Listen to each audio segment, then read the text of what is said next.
So 15.5, transforming exponential functions. So real quick, you're not going to see this if you're listening to the video, but remember what we talked about. When it's with the x, it's not what you think, left and right, okay? So if it's plus, you're actually moving to the left. If it's minus, you're actually moving to the right. And then when it's not with the x, it is what you think, up and down. So when it's plus, that means you're moving it up and down. Up, up. Watch how your head shakes. Yes, up. If it's minus, it's down. Okay? Guys, that is a silly, ridiculous little thing. But I promise, if you will just focus on what it is, you cannot miss that. That is all this lesson is. That is all this lesson is transformations. If you will learn transformations, you have made graphing 10 times easier no matter what math class you take by remembering that simple concept. When it's with the x, it's not what you think. When it's not with the x, it is what you think. That's this whole lesson, okay? That's what we're going to focus on right here. So, they're giving you two different functions here. One with a b of 1.2, one with a b of 1.5. So I told you in the other video lessons that if b is greater than 1, what is the function automatically going to do? Good. It's going to increase. It has to grow. If it's an exponential function with b greater than 1, it has to grow. So since b is greater than 1, it's got to grow. It's got to increase. The function has to increase. How are you going to compare these? Very, very simple. Everybody go to y equals on your calculator. For y1, they call it f of 1. We're going to call it y1. I want you to type in 1.2 to the x power. Exactly what they've got here. And then for y2, so go right below it. y2, type in 1.5 to the x. Go to second window, your table set. We want our table to start right here at -2. We want our delta table, we're changing by 1, so make sure it's on 1. And we want both independent, our x's, and dependent, our y's, to be on auto. Next, you're going to press second graph. It should take you to your table, and it should generate 2 columns of y values for your table. So the very first one for your y1 should be exactly what you got here, 0.694. Now, everybody get that? Yes? So what is it for -1? 0.833. What is it for 0? I already know. 1, because anything to the 0 power is 1. Except with 0. Very good. So that's to the first power. That's 1.2. That's very easy. To the second power, what is it? 1.44? Yeah. How did I know that? Because I'm a genius. No. It's because this is a base of 1.2. I'm squaring it. What's 12 squared? 144. All this is a decimal, 1.44. That's how you know that, okay? All right.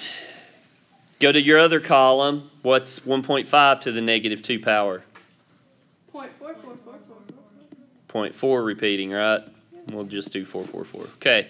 To the 0 power, it's still 1. Holy moly, that's crazy. And to the second, it's 2.25, right? Yes. Oh my gosh. How did I know that? 15 squared is 225. Okay. Now, that's how you can compare these in the table. Calculator does all the work as long as you put it in correctly. Katie. How am I supposed to get off of this table? All right, so real quickly, let's go ahead and answer these questions. Which one did we say increases more quickly? 1.5. Yeah, f of 2, the 1.5 function, okay? Okay, it says approaches 0 more quickly as x decreases. As x goes down, which is going to get closer to 0 faster? Is it f of 1 or f of 2? F of 2, okay? Now, again, why? Think about it logically. When you have a negative exponent, how do we make the exponent positive? Reciprocal. So this no longer becomes 1.5. It becomes 1 over 1.5. This one becomes 1 over 1.2. Because this is a larger number, when you divide by a larger number, you make the number smaller, faster. So therefore it approaches 0 more quickly.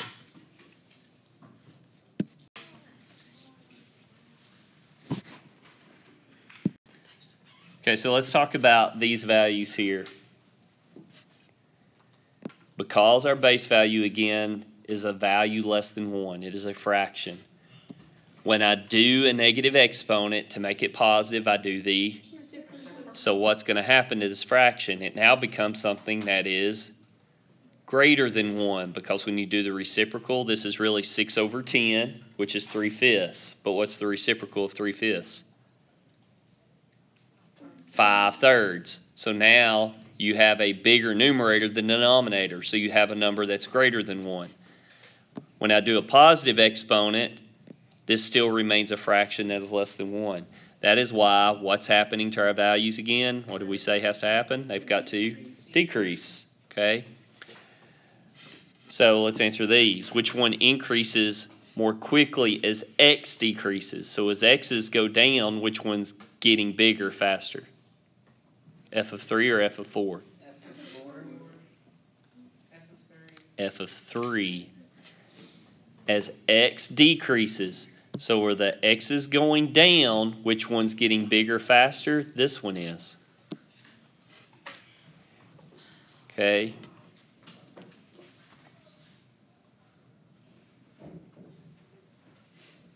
So it's a reverse relationship. Do I need to go back over that, or did everybody see that? Yes. Go back over it, or do you get it? As x decreases, as the x's are going down, this one is getting bigger faster. As x increases, what is happening? This one is going Down slower. This one's going down slower, this one's going down faster, okay? Now this is important to understand. It's an inverse relationship. As x increases, this function is decreasing faster. As x decreases, this function is increasing more quickly. So it's based upon what you're doing with your x values. Which one approaches 0 more quickly as x increases? F of 3 also, okay? Because it's decreasing faster as x increases.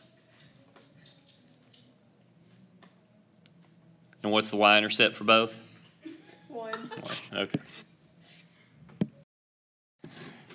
Okay, so we have the terms vertical stretch and vertical compression. Now, stretch is pretty easy. What's it mean to compress something? Make it smaller. Okay, to make it smaller, to press down on it, to push it down. Okay, when we talk about vertical, we're talking about pushing down. You also have what is known as horizontal stretch and compression. We're not going to deal with that here. We will later. So a vertical stretch. Vertical stretch has to deal with your A. Okay, your A here. It says you get a vertical stretch if A, the absolute value of A, is greater than 1. Now, why say absolute value? If we multiply by a negative, what does it do to the function? Think about when you multiply by a negative. This is one of the transformations we learned. Makes the common ratio, maybe. Okay, but what does it do? Just a generic transformation. What does it do? We learned this like 4 weeks ago. When you multiply by a negative, what does it do to the function on the graph? There you go. It's a reflection. All it does is it flips it over the x-axis.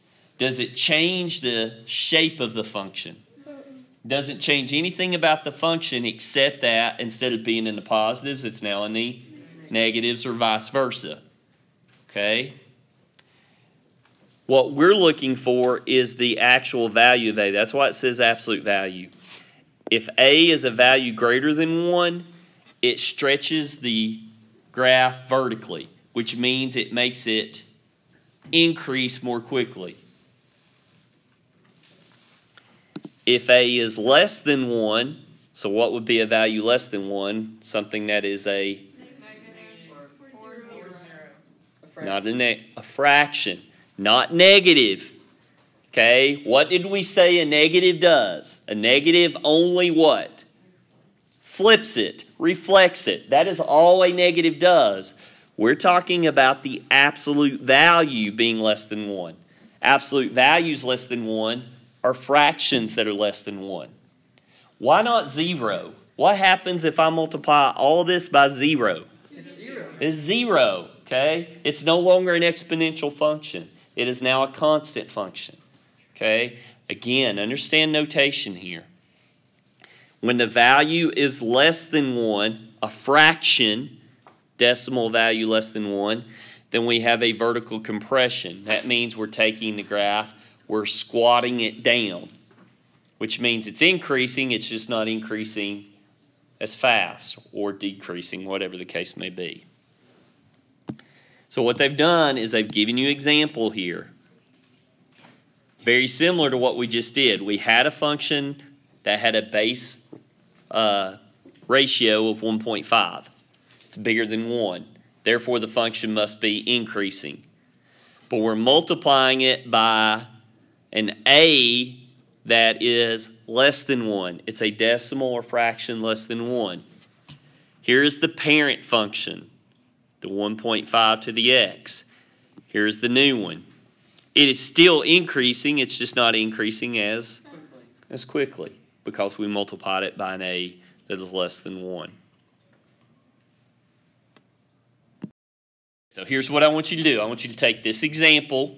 I want you to go on your calculator, y equals, I want you to put it in. I want you to find the table of values, and then I actually want you to plot those points on that graph, and then I want you to compare the two.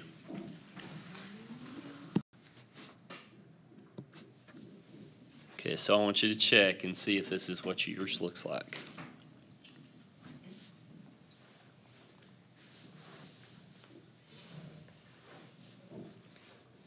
So that's kind of what yours should look like there.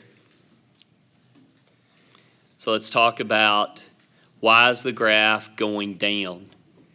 Because it's less. It's being multiplied by a negative. Exactly. What did we say? When you multiply by a negative, it reflects it over the x-axis. That is why this one is now going down instead of going up. We multiply by 2, and since it's a negative, it is going down, but it's going down faster. So right here, you see that the function has decreased more rapidly than it increased over on the original function. When it was just 1.5x, I was at the top of the graph here. Now I'm at the bottom of the graph more quickly because I'm multiplying by an a that is 2. So whenever that value is greater than 1, it is going to make it increase or decrease more rapidly. In this case, it's decreased because the negative reflected it. Okay, so does it change the end behavior for this particular function? Yeah. It does for 1. As f of x approaches what? As x goes to infinity. So as x goes to positive infinity, what is the function now doing?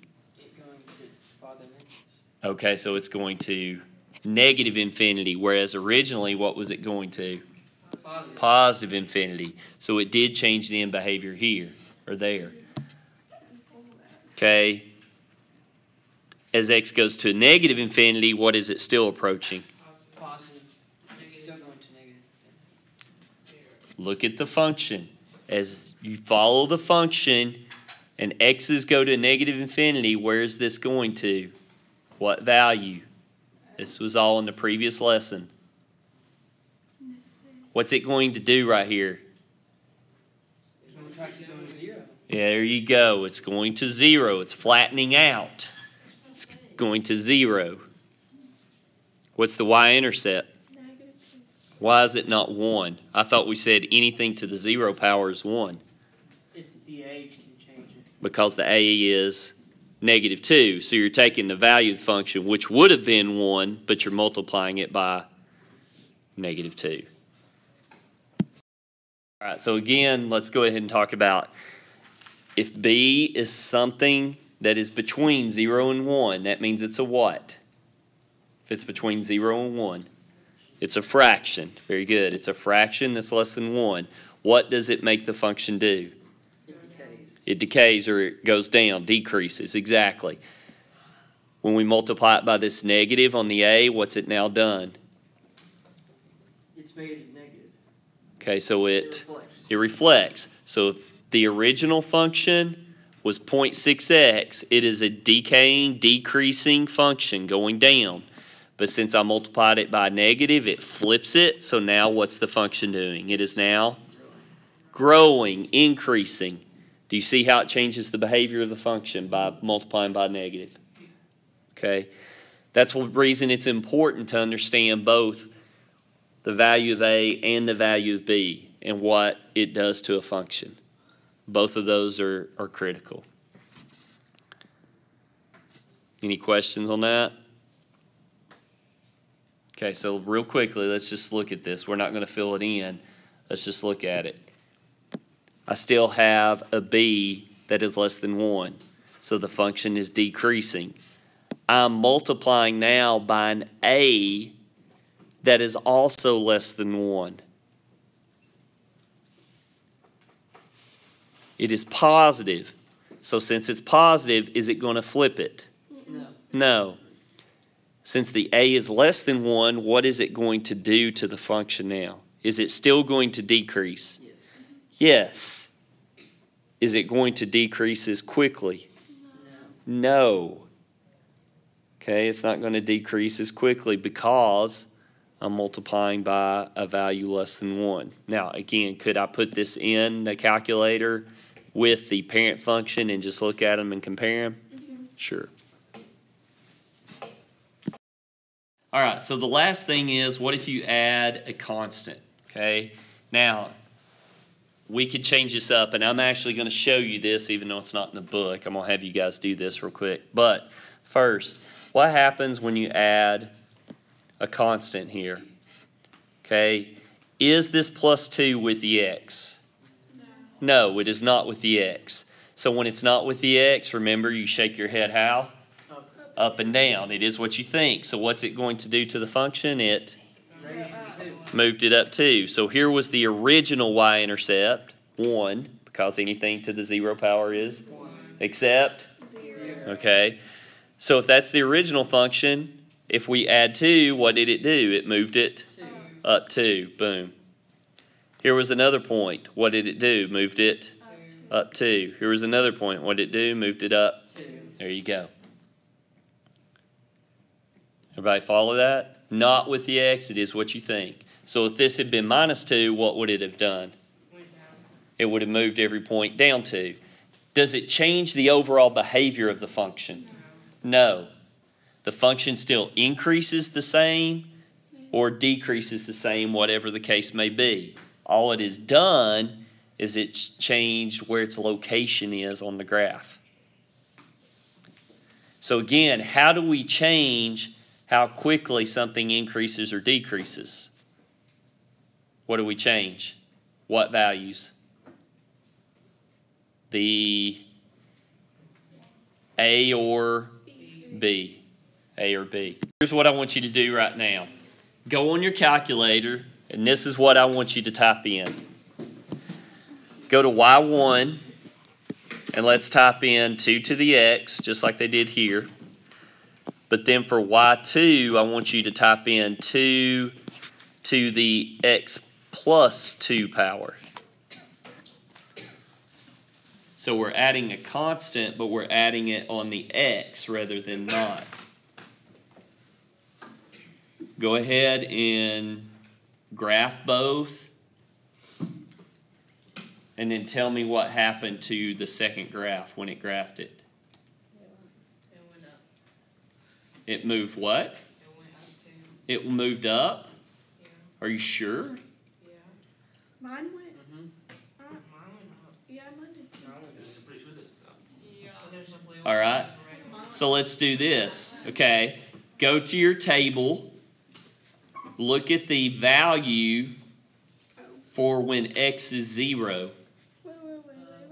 The first one's 1 and the second one's 3.